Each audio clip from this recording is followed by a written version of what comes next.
150,000 years ago, a man by the name of Kajizvizk saw a woman walk by and thought, gee, I wish I could go talk to her. His friend, who went by the equally majestic name Sizvizk, said, go on then, what could go wrong? And so, Kajizvizk got up from his boulder and started walking towards her, thinking, yeah, what could go wrong? Nothing much, except that 2 minutes later he was pelted to death because she was a local princess and apparently he should have bowed to her before he could even look her in the eye. Centuries later, the same thing happened to an Egyptian pharaoh, then again a few more centuries later to this soldier in ancient China, and now to you from Lakshmi Villa Society, Sector 12. And yet, somehow, the human species has survived, all because a tiny arrow kept penetrating a puffy little circle a few billion times. So why, after all this, is dating still so bloody difficult? The other day, I saw someone using a dating app in a public restroom. Hey, we all do shameful things in life, let's not judge. And I thought, gee, I wish I could be on one of these dating apps. And my friends, let's call them Chu, Tia and Bose DK, said, go on then, install the app. What could go wrong? So I went to the Play Store, downloaded the app, found a lot of people with their clothes off, realized this was Telegram, not Tinder, and downloaded the right kind of app this time. And then spent the entire weekend swiping profiles like I was on the hunt for the next India's Got Talent winner, all the while thinking, what could go wrong? Yeah, you already know it went wrong because I'm making a video about it. Here's what today's dating apps basically tell you. Remember how you have no friends and are lonely all the time? Yeah, nice, no? Now get ready to experience that all over again, but on our app. So let's do a little get dumped with me session together, alright? Step 1.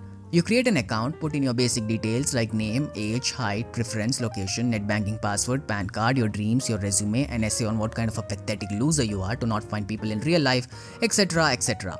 You know, the usual shebang, nothing fancy. We have all given this to ChatGPT anyway, so what's one more app? Step 2. If you're a guy, you swipe. If you're a girl, you wait. Step 3. Continue step 2 for a few more days. Step 4. Continue step 3 for a few more days. Step 5. Congrats, you've been diagnosed with clinical depression. Yay!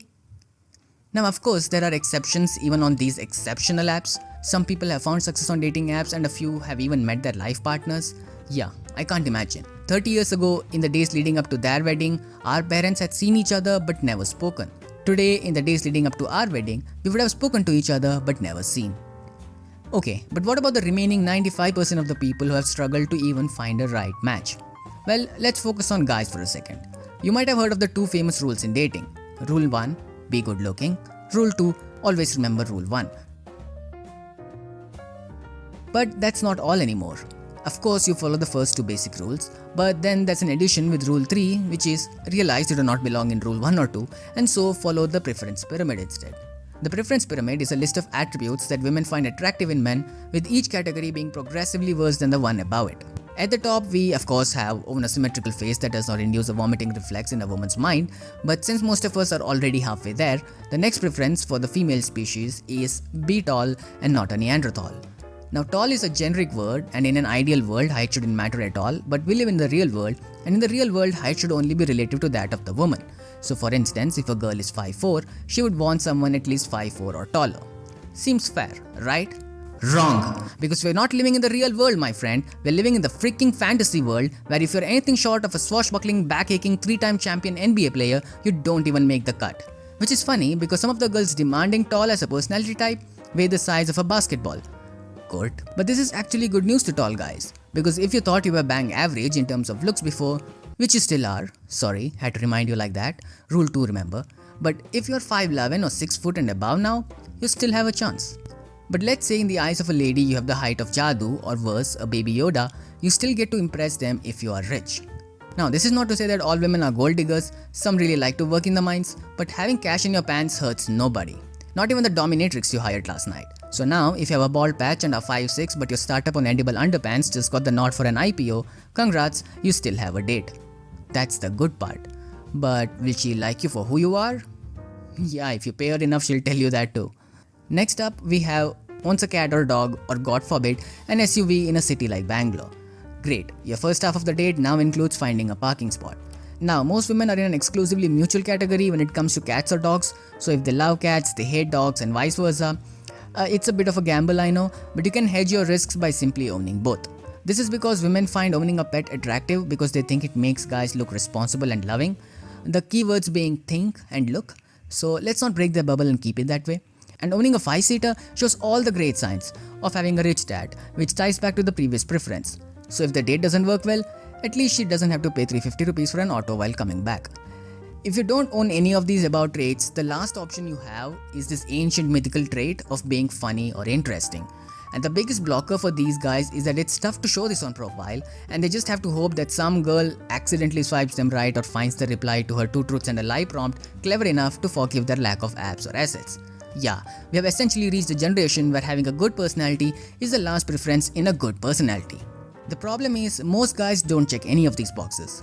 They are 5'8", still as a 3-week-old bred, earning 5 lakhs per annum, horny with unremarkable looks, high expectations and low demands. They put as much effort in their profile as they did for their placement interview and are here to just get lucky.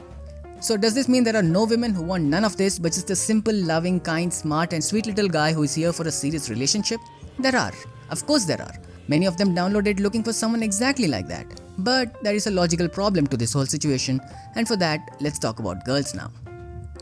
Rules 1 and 2 do not apply to women as much, and not because life is unfair, though it usually is. It's because of the most important concept you will ever study in your life, the concept of demand and supply. Yes, welcome back to class 11th economics, where I make you regret choosing science over commerce. And yeah, good luck with that elusive knowledge on trigonometry of yours, by the way. Now go find the height of the cement pillar while you're doing construction work in Dubai. Now, if we apply the concept of demand and supply on dating apps, the graph is hilariously lopsided like this. And that's because there are a lot more guys on dating apps and way fewer girls. Because A, girls are more hesitant to install one, B, skeptical about the guys they might meet there, and for very good reason, and C, a lot more confident about finding guys in real life and so don't find the need for it. Guys, on the other hand, are the exact opposite. In fact, even if you were good looking, there would hardly be a girl who would have approached you directly in real life and asked you out. That's just the culture here. So now, we have a huge supply of men in these apps but a huge demand for women at the same time, which means the equilibrium is that a girl gets 10 times more attention than a guy. Minimum. And in a world where showing even a little bit of skin can help you gain thousands of followers online, you can imagine the avalanche of attention women get just by being on one of these dating apps. You see, guys will swipe right or send like on anything that even remotely smells women in the bio. Don't believe me? Then just search for the tons of posts and reels available on Reddit and other social media apps where guys, yes, guys pretend to be women, do not show their face, post absolutely random stuff like mountains of flowers in their bio and get hundreds of likes within an hour. Yes, hundreds. Which means, ladies, you can pretty much throw the preference pyramid out of the window because most guys will prefer you no matter what. And that leads to the biggest problem this effect has on women. They come on apps not to date, but to validate. It's not even intentional most of the time, it's just that when your self-esteem gets 137 compliments before breakfast, you stop searching for love and start recharging your confidence. So when every Dia, Ria and Pia on the block gets tons of matches, here are a few things that happen to you as a woman on dating apps. You naturally get spoiled for choices and hence will only like back 2 or 3 of every 10 matches based on looks alone. In apps where guys can send comments or reply to prompts, you are now overwhelmed with cringe pickup lines, terrible intros and straight up horrendous questions, which means now among the 3 guys you liked out of every 10 guys, you will only like the guy with a combo of good looks and a good opening line. And once you get a match, you don't even have to put a lot of effort because why would you? There will always be a long queue of guys just trying to catch your attention with roses and super swipes. Guys might have terrible profiles, the same old gym selfies, headshots from terrible angles or just poorly dressed overall, but girls don't even try. You can play a drinking game where you take a shot every time a girl writes sleep in her ideal Sunday prompt, or late nights and deep conversations as to what she loves, or fluent in roast or sarcasm, or a fan of any of the 100 available generic American sitcoms as if she's the first one who's ever watched it. And yeah, sprinkle some generic hobbies like traveling, exploring food, working out, or some random outdoor sport activity. So now, when their entire personality is built around sleeping, skincare, quoting Netflix, or having pseudo-deep conversations, which get as deep as the chances of you getting a match with her, and yet they still end up getting likes, this leads to their second biggest flaw on dating apps: zero conversational skills and bad texting etiquettes. Let's say a match finally happens. The best they will do is say hi, the worst is not even reply. And the response will come as if she's living in Pacific Standard Time, so a gap of minimum 8 hours. And all for a haha yeah. And just look at the amount of effort they put in. Their sentences do not start with a capital letter, their questions do not end with a question mark, neither do they have full stops nor a comma until their keyboard is forcefully hijacking it. If you're not serious about your sentence structure, how the hell are you gonna be serious about a relationship? This is not a gender specific problem, by the way. This is a situation specific problem. That is, if the situation was reversed, guys would have done the same thing, if not worse. So, how do you get a match on a dating app? Women, you don't have to do much, just install it. Men, uninstall it, because the number of matches is going to be the same before and after installing it. And finally, to add more chaos to this mess, there is a general mismatch in expectations between the two sides. As mentioned previously, most men are here to just get lucky, something casual, commitment free, or short term. To put it sophisticatedly, they just want a boink. Women, on the other hand, largely seek something more slow, subtle, and stable. And to add a layer to this, there are guys who pretend to want something long term but just want something casual, aka backdoor boink boys, and girls who pretend are open to short term but are not ready at all, aka commitment chameleons. Okay, so let's tie this all back to the main problem that each of them have on these dating platforms.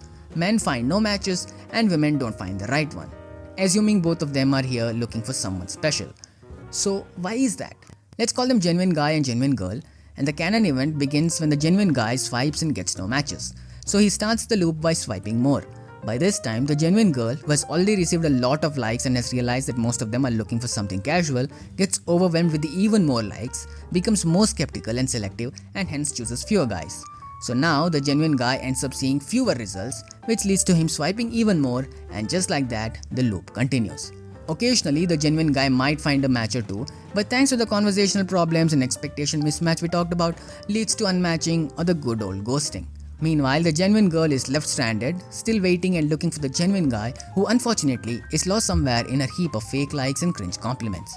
Both are now mentally and emotionally drained and have probably lost the hope of finding someone special. Wow, that turned a lot sadder than expected. Hey, at least you're not being pelted to death, yeah? That's only after dating and your parents find out about it. So yeah, good luck with that.